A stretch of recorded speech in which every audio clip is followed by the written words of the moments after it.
The UN has held itself as a platform and pathway to address international peace and security. It serves as the ground for states to find convergence amidst crisis and conflict. It offers response and relief, hope, and humanity. The Pact for the Future is a testament that global problems require global solutions, and that a better world is possible when states commit working together towards a common vision. The Pact bridges our collective hopes, our contemporary aspirations with the UN Charter and the sovereign equality of states anchoring our will. Mr. President, our world has been changing more rapidly than at any time in recent history. The UN must rise to the occasion with an agenda that fosters equity, justice, international peace and security, development, and adopts processes that are inclusive, transparent, responsive, and effective. One way to achieve this is to reform the Security Council and revitalize the General Assembly. Security Council reform should be a package consisting of the enlargement of its membership and improvement of its working methods in order to create greater transparency and accountability of the Council to the general membership of the United Nations. Transforming the international financial architecture is also imperative if we are to realize just and inclusive growth worldwide. We must therefore deliver on the Addis Ababa Action Agenda. We must lose no time to implement the Global Digital Compact. Governance of new spheres of human activity, including artificial intelligence, the Internet, and outer space, must keep up with the speed and scale at which these technologies are developing. New rules should place human dignity as a priority. At the same time, we must complete the business of eliminating weapons of mass destruction, including nuclear arms. A treaty on fissile material production is long overdue. Mr. President, the UN development system has accomplished much, but it requires greater coherence and efficiency with full respect for states' priorities and ownership. The global humanitarian system has been a silent sentinel of hope and humanity to peoples in war, famine, disease, calamities, and displacement. It requires greater support from the international community if it is to effectively address the suffering of people in Gaza, Ukraine, Yemen, Sudan, Myanmar, and the Congo. The rising numbers of those forcibly displaced in the Ukraine and Gaza and other places beg for a deeper sense of collective responsibility.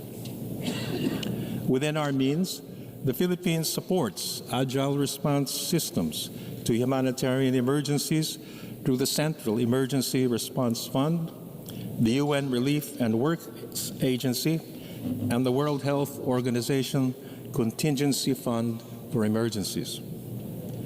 The Philippines has steadfastly contributed to UN peacekeeping operations over the past 6 decades.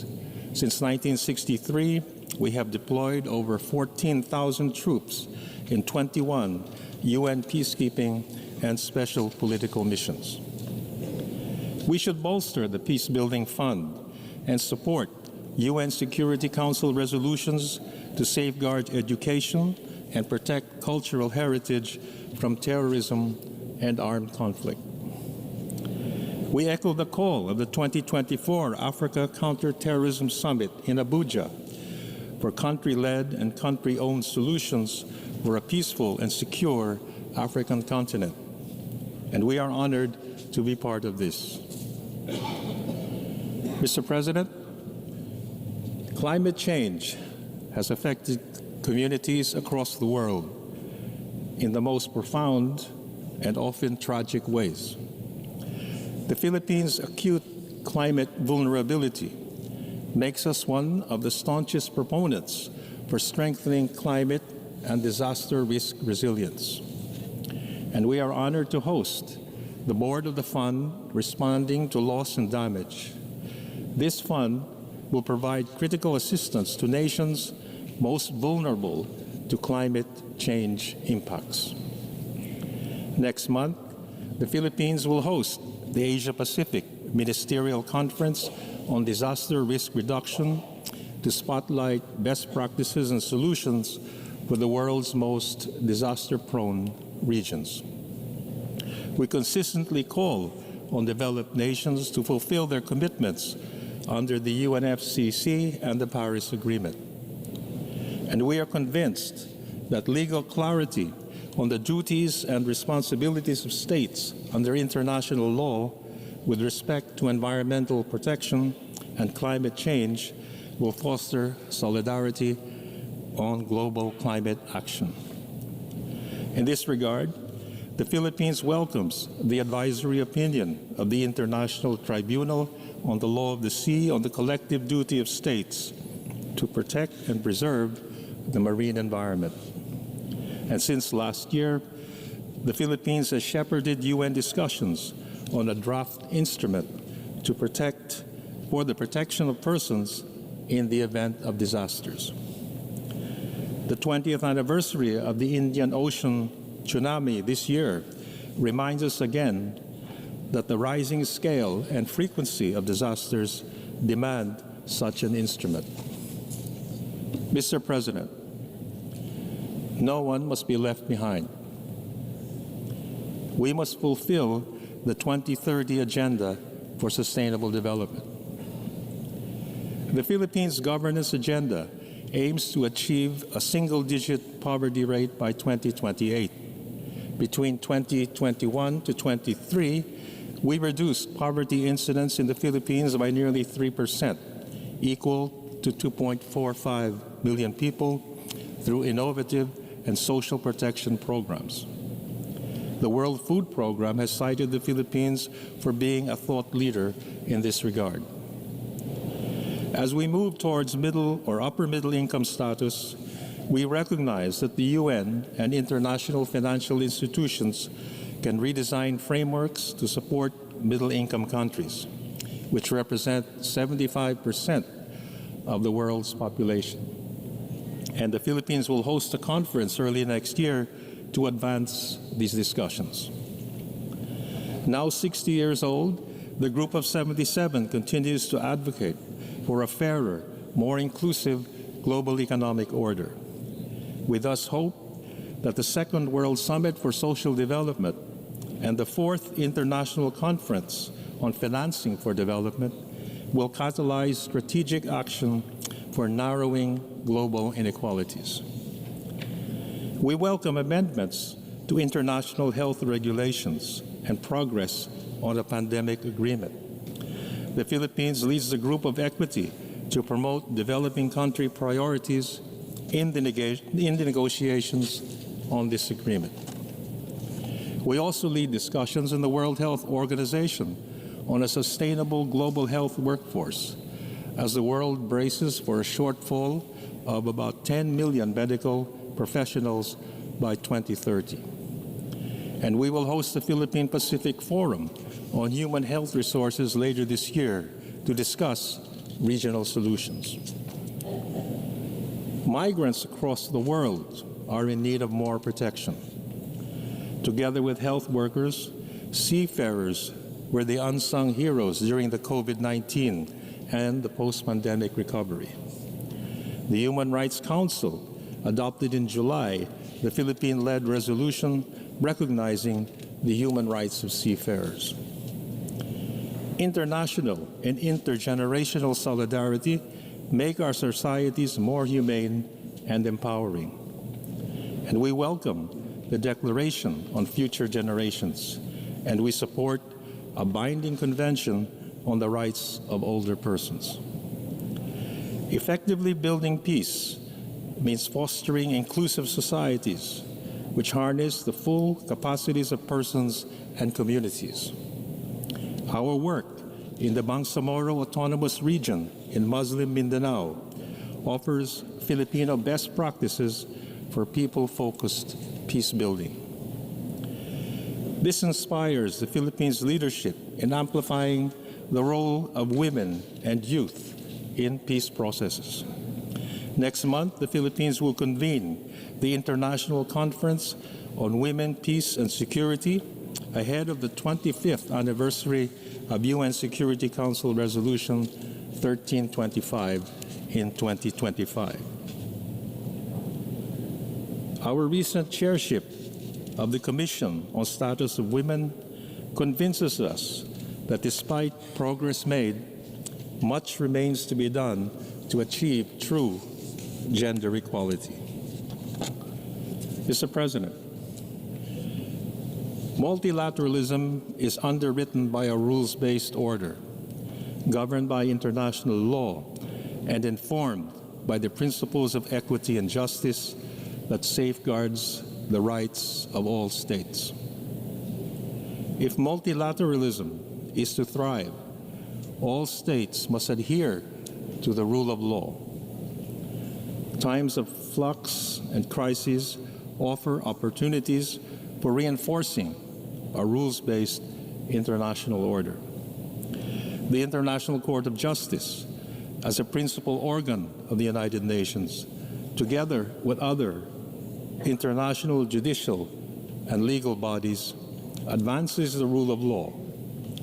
They uphold the primacy of resolving international disputes by peaceful means and not by the threat or use of force. The growing volume and variety of cases brought before the ICJ and the Permanent Court of Arbitration signify the global trust and confidence in their role in the peaceful dispute resolution area. And member states must invest fully in these institutions. The use of force and threat of use of force to resolve disputes has no place in our world. The 1982 UN Convention on the Law of the Sea and the binding 2016 Arbitral Award on the South China Sea constitute the foundation of our policy in the South China Sea. The award declares that claims exceeding entitlements beyond the limits of UNCLOS have no legal basis.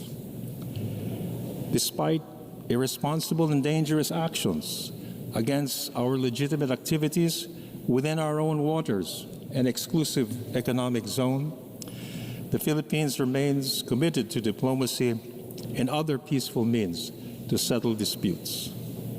We will abide by the UN Charter and the Manila Declaration on the peaceful resolution of disputes in asserting our sovereignty, our sovereign rights, and jurisdiction in the South China Sea.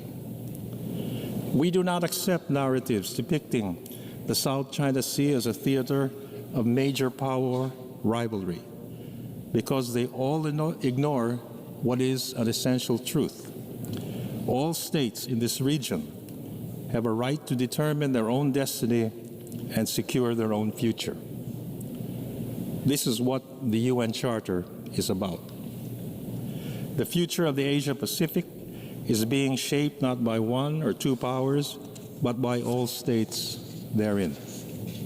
As such, ASEAN centrality stands as a vanguard of the regional architecture based on the sovereign equality of states jointly building a peaceful, rules-based, and people-centered community.